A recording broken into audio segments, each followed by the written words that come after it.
எல்லா குழந்தைங்களுக்கும் என்னோட வணக்கம். நான் உங்க தீபிகா அருண்.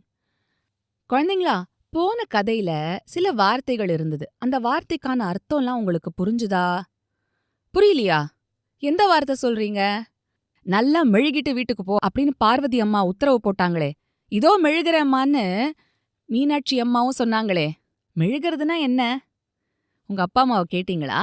சபாஷ்! மெழுகுறதுன்னா தொடைக்கிறது. வீட்டை நல்லா பெருக்கி தொடைக்கிறது தான். சரியா? ம். சரி, கடைசியில இந்த பார்வதி அம்மாள் சொன்னதை கேட்டு உங்களுக்கே ரொம்ப சங்கடமா இருந்துச்சுல? நல்லா படிக்கிற நீலாவ வேலைக்கார பொண்ணா சென்னைக்கு அனுப்புறத பத்தி பேசுறாங்க. தப்புல குழந்தைங்களா? ம். சரி, கதையில தொடர்ந்து என்ன நடக்குதுன்னு தெரிஞ்சுக்க ஆவலா இருக்கீங்களா? இதோ அத்தியாயம் 5. மாலா சொன்ன கதை. நீலாவ பட்டணத்துக்கு வேலைக்கார பொண்ணா அனுப்புறேன்னு பார்வதி அம்மாள் சொன்னதும் மாலாவோட அம்மா நளினி திடுக்கிட்டுட்டாங்க. என்னம்மா, வேலைக்கு வேற பொண்ணா கிடைக்காது? நீலா படிப்புல எவ்ளோ கெட்டிக்காரி, அவளையா வேலைக்காரியாக்குறது, அதுவும் இந்த சின்ன வயசுலயா அப்படின்னு கேட்டா. இந்த சமயம் மாலா தோட்டத்துல இருந்து ரவியோட வீட்டுக்குள்ள வந்தா. நீலா தன்னோட அம்மாவோட வீட்டுக்கு போயிட்டா. மாலா வீட்டுக்குள்ள வரத பார்த்ததும் பாட்டியும் அம்மாவும் பேச்ச நிறுத்திட்டாங்க. பாட்டி, பாட்டி, நான் ஒரு கதை சொல்லவா பாட்டி அப்படின்னு கேட்டா மாலா. எப்பவும் பாட்டியையே கதை சொல்லும்படி நச்சரிக்கிற மாலா இன்னைக்கு பாட்டிக்கு கதை சொல்றாளாம்.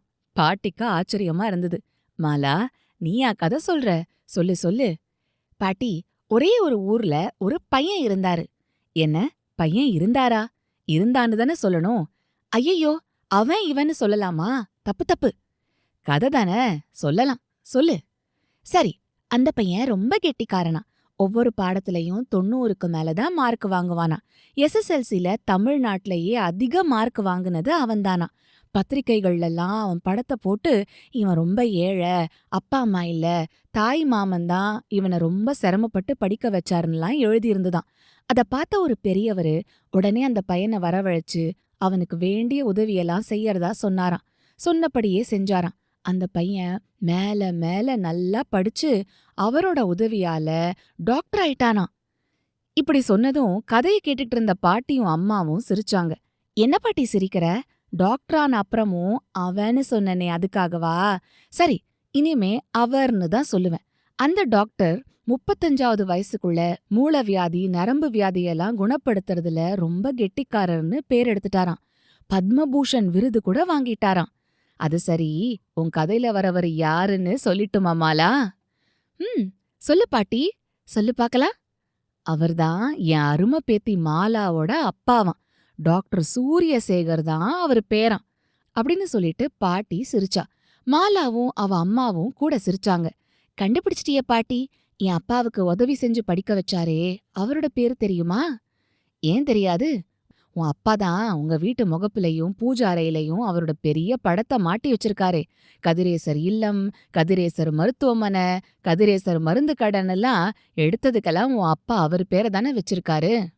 ஆமா பாட்டி, அப்பாவை படிக்க வச்ச கதிரேசன் செட்டியார அப்பா ஒரு நாளும் மறக்கறதில்ல. அப்பாவுக்கு ஓய்வு கிடைக்கிறதே அபூர்வம். அப்படி ஓய்வு கிடைக்கிற நேரத்துல கூட என்கிட்டயும் அம்மா கிட்டயும் அவரை படிக்க வச்ச கதிரேசன் செட்டியார பத்தி நிறைய சொல்லுவாரு. ஆமா மாலா, அவரோட உதவி இல்லாம போயிருந்தா உன் அப்பா இவ்வளவு பேரும் புகழும் வாங்கியிருக்க முடியுமா அப்படின்னு நன்றியோட சொன்னாங்க மாலாவோட அம்மா. இப்படி இவங்க பின்கட்ல பேசிட்டு இருக்கும்போதே முன்பக்கத்து ஹால்ல இருந்து பரமசிவம் பிள்ளை அங்க வந்தாரு. ரவி பயல் என்ன பண்றான்? பாட்டியும் பேத்தியும் என்ன பேசுறீங்க அப்படின்னு கேட்டுக்கிட்டே குழந்தை ரவியோட கன்னத்தை செல்லமா தட்டி கொடுத்தாரு. மாலாவும் பாட்டியும் பேசிட்டு இருக்கிறத மாலாவோட அம்மா சுருக்கமா சொன்னா. அத கேட்டதும் பரமசிவம் பிள்ளை முகத்துல ஒரு பிரகாசம் தெரிஞ்சுது. மாலாவ அவர் சந்தோஷத்தோட பார்த்தாரு. மாலா, கதிரேசன் செட்டியார் ஒரு பெரிய வள்ளல். எத்தனையோ பேருக்கு உதவி இருக்காரு. அவரோட உதவி கிடைச்சவங்க இன்னைக்கு ஆயிரக்கணக்கான பேருக்கு உதவி பண்றாங்க.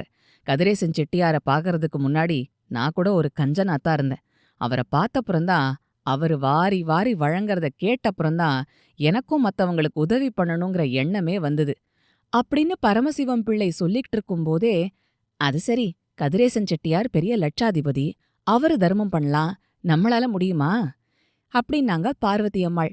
பார்வதி, அவரை மாதிரி நான் பெரிய பணக்காரன் இல்ல. அவரை மாதிரி நம்மளால பெரிய தர்மம் பண்ணவும் முடியாது, ஒத்துக்கிறேன். ஆனாலும் கடவுள் ஓரளவுக்கு நமக்கு நல்லா தானே குடுத்திருக்காரு. நம்மளால முடிஞ்ச அளவு ஏழைங்களுக்கு உதவலாம் இல்லையா? சரி, சரி. இப்படி பேசிக்கிட்டே இருந்தா நேரமாகுது. தாமரை குளத்துக்கு பக்கத்துல குடியிருக்காரே கணக்கப்பிள்ளை. அவர பாத்துட்டு வரேன். என்னடா ரவி? என்ன மாலா? போயிட்டு வரட்டுமா?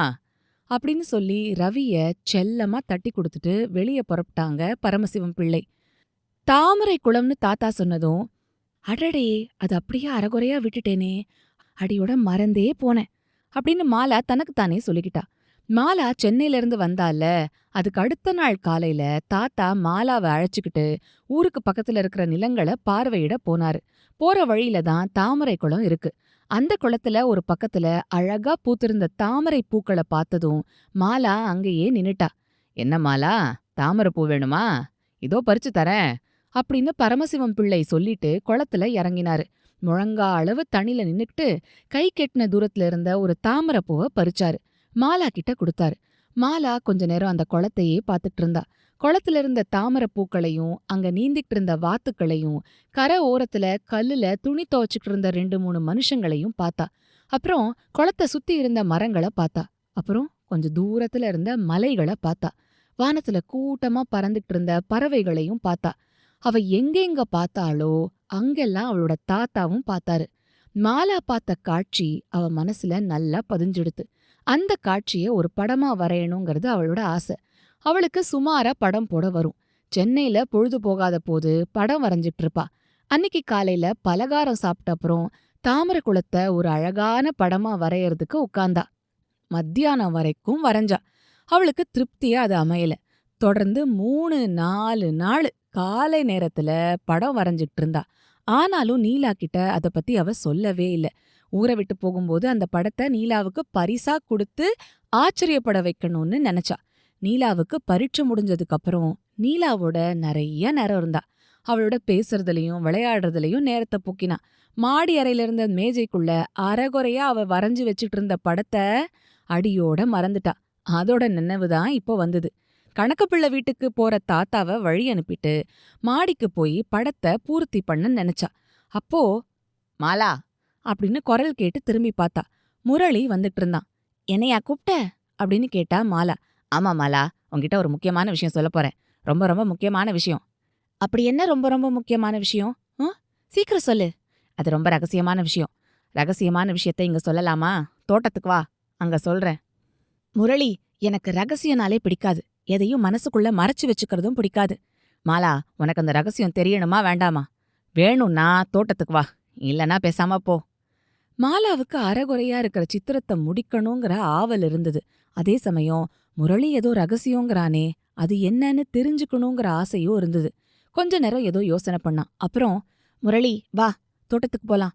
மாமரத்தடியில உட்காந்து ரகசியம் பேசலாம் அப்படின்னு சொன்னா மாலா. முரளிக்கு ஒரே சந்தோஷம். மாலா முன்னாடி போனா, முரளி பின்னாடி போனா. தொடர்ந்து அடுத்த அத்தியாயத்தை அடுத்த வாரம் கேட்க தயாரா இருங்க குழந்தைங்களா. அது வரைக்கும் சிரிச்சுக்கிட்டு கிரிச்சுக்கிட்டு சந்தோஷமா இருங்க.